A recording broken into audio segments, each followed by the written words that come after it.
정부와 여당, 청와대가 특수부 축소 등 검찰 개혁 방안을 내일 국무회의에서 확정하기로 했습니다.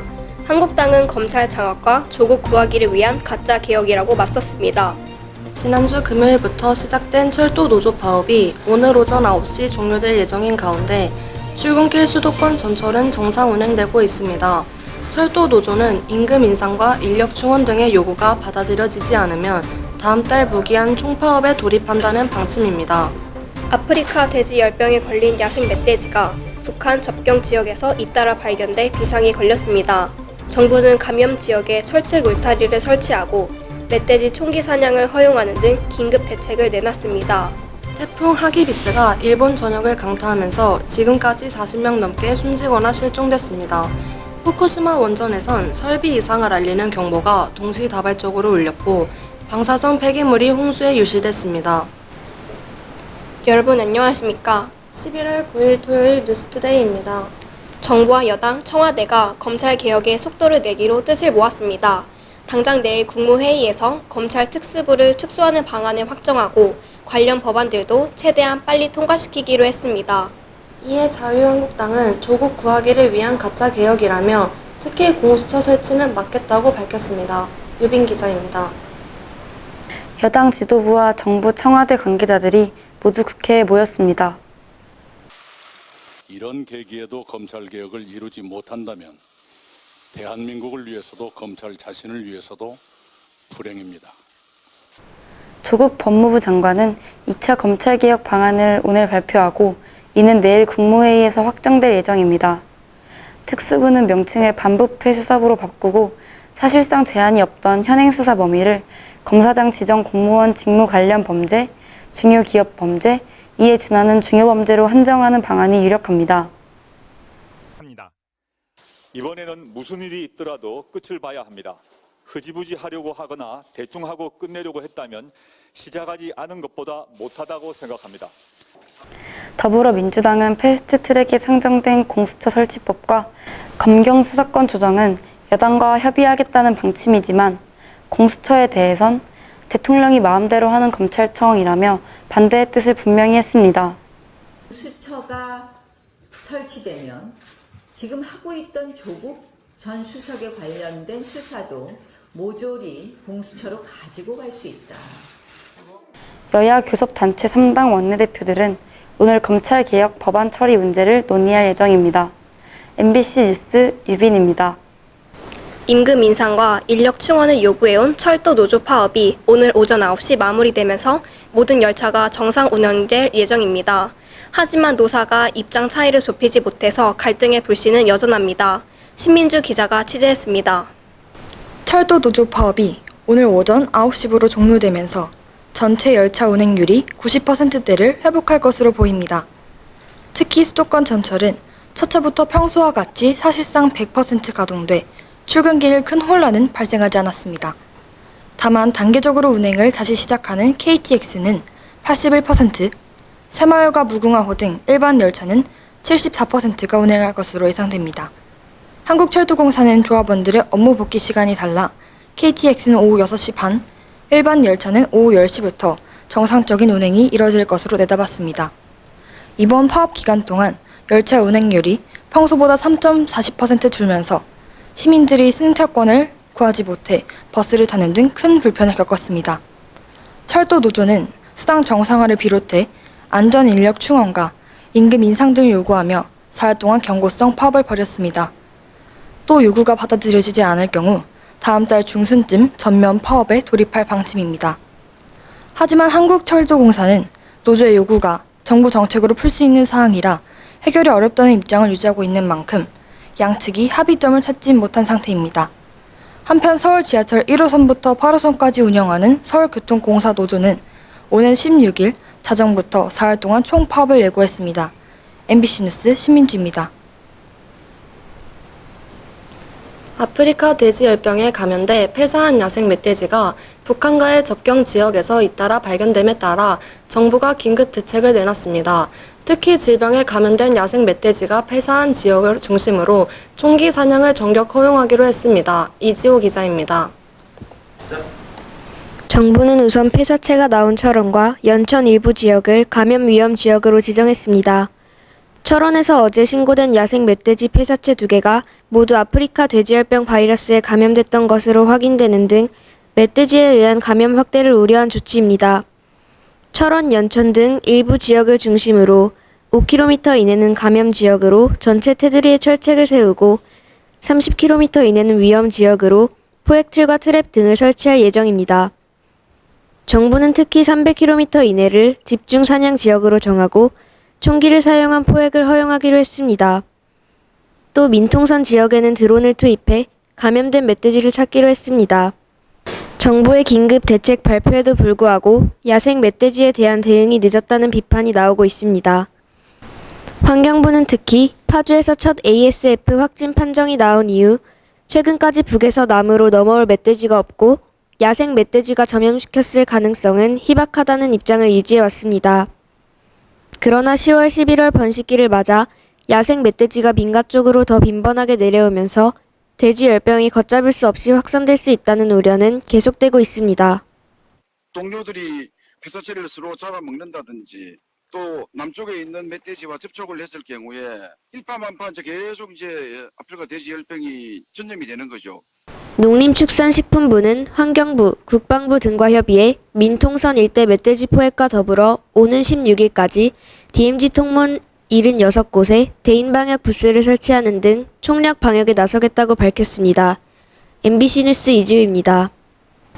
초강력 태풍이 일본을 휩쓸고 가면서 지금까지 사망하거나 실종된 사람이 44명에 달하는 것으로 집계됐습니다. 후쿠시마 원전에는 무려 10건의 누설 경보가 울렸습니다. 양정윤 기자입니다. 일본 중부 나가노시 하천 제방이 70m나 무너져 흙탕물이 그대로 시내로 흘러듭니다. 건물 수백 채가 물에 잠겼고 주민들은 2층이나 옥상에 올라가 구조를 요청합니다. 신칸센 기지도 침수됐습니다. 불어난 물에 제방이 깎여 나가면서 강변 주택이 통째로 급류에 휩쓸립니다. 철구끝 부분이 내려앉아 급류에 처박혔고 강변을 따라 줄줄이 제방이 무너져 내리면서 고가도로도 끊겼습니다.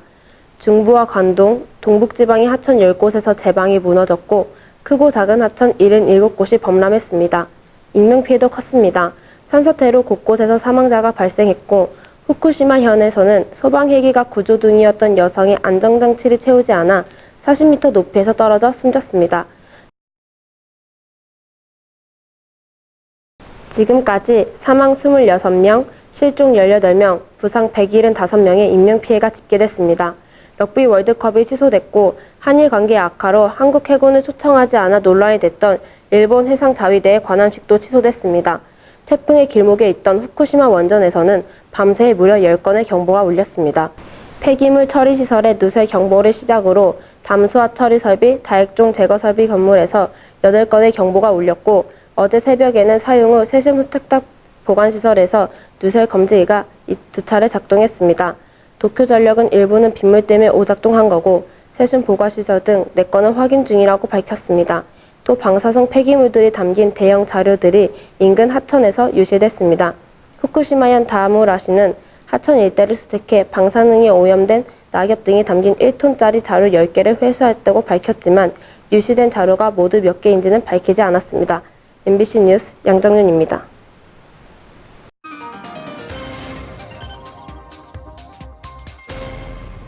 투데이 영상입니다. 미국의 한 미용실에 뜻밖의 손님이 찾아왔습니다. 정체는 무엇이었을까요?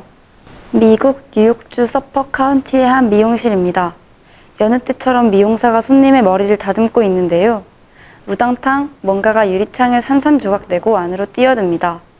정체는 바로 어디선가 나타난 사슴이었는데요.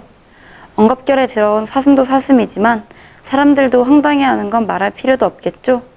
신고를 받고 경찰이 현장에 도착했을 때는 이미 사슴은 사라지고 없었고요. 갑작스러운 사슴의 돌진에 소파에 앉아있던 고객은 약간의 통증을 호소해 한 대학병원에 이송됐다고 합니다.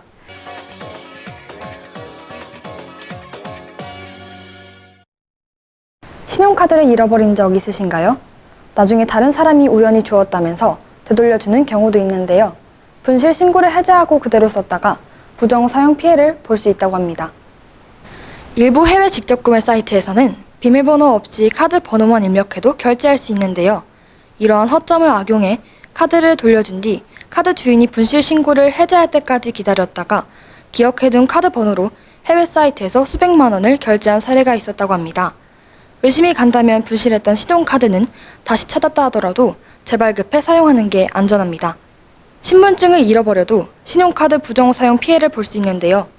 다른 사람의 신분증을 이용해 신용카드를 재발급받아 사용하는 사건도 발생하고 있기 때문에 신분증을 잃어버렸다면 즉시 분실 신고해야 합니다. 또 신용카드를 발급받자마자 뒷면에 서명하는 것도 잊어서는 안 되는데요. 서명이 있으면 분실 후 60일 이전까지 발생한 부정 사용액을 모두 보상받을 수 있지만 서명이 없으면 절반만 받거나 아예 받지 못할 수 있습니다. 결제할 때 쓰는 서명과 카드 뒷면 서명은 같아야 본인 서명이라는 것을 증명하기에 유리합니다. 지금까지 스마트 리빙이었습니다.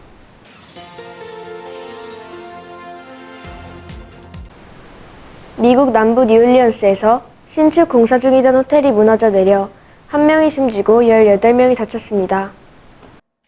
미국 뉴올리언스의 호텔 신축 공사 현장에서 지난 토요일 오전 붕괴 사고가 난 건데요. 잔해에 깔려 공사장 인부 1명이 숨지고 18명이 다쳤습니다. 또 3명은 실종됐는데요. 하지만 건물이 추가로 붕괴될 가능성이 있어 접근이 쉽지 않아 실종자 수색에 어려움을 겪고 있습니다. 이 시각 세계였습니다. 연애톡톡입니다. 그룹 방탄소년단이 사우디아라비아에서 해외 가수 최초로 단독 콘서트를 열었다고 하는데요. 이슬람 전통 의상을 입은 여성 팬들이 춤을 추고 노래를 부르는 이색적인 풍경이 펼쳐졌습니다. 최근 사우디아라비아에서 열린 방탄소년단의 스타디움 월드 투어에는 현지 팬 3만 명이 몰렸습니다. 엄격한 이슬람 율법에 따라 전통 의상 히잡과 아바야로 몸을 가린 아랍 팬들. 하지만 방탄소년단 멤버의 이름을 연호하며 한국말 노래를 따라 부르는 모습은 여느 팬들과 다르지 않았는데요. 불과 2년 전까지만 해도 사우디에선 공공장소에서 춤을 추는 게 금기였습니다. 사우디 정부는 방탄소년단 공연에 앞서 엄격한 이슬람 규정을 완화하는 모습을 보였는데요.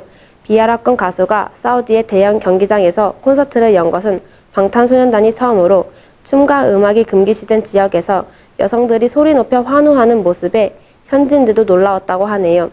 또 이날 사우디 수도 리야드는 방탄소년단을 상징하는 보랏빛 조명으로 물들어 뜨거운 인기를 실감하게 했는데요. 3만 명 아랍 팬들을 들썩이게 한 방탄소년단은 이달 말 서울에서 스타디움 2의 마지막을 장식합니다. 지금까지 투데이 연애톡톡 양정윤이었습니다.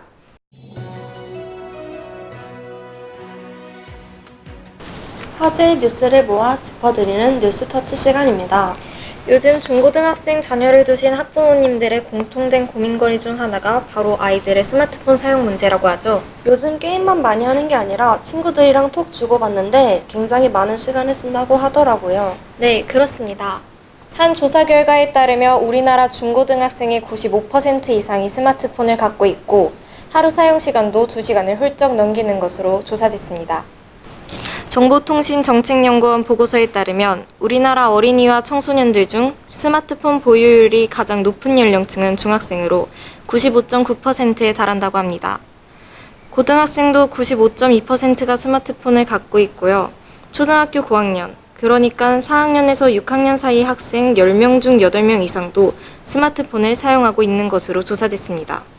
하루 평균 스마트폰 이용 시간은 중학생이 2시간 24분으로 가장 길었고 고등학생은 2시간 15분이었는데요. 전체 연령층 평균보다 20-30분 이상 더 오래 스마트폰을 들여다보고 있는 것이라고 합니다. 특히 초등학교 저학년은 하루 평균 45분 정도 스마트폰을 이용하지만 고학년이 되면 2.5배 이상 스마트폰 사용 시간이 늘어난 것으로 분석됐습니다. 그렇다고 또 무작정 못하게 할 순 없지만 아무리 그래도 자제력이 약할 때니까 부모님이 관리를 해줘야 하지 않나 싶습니다. 토요일 뉴스투데이 여기서 마치겠습니다. 시청해주신 여러분 고맙습니다.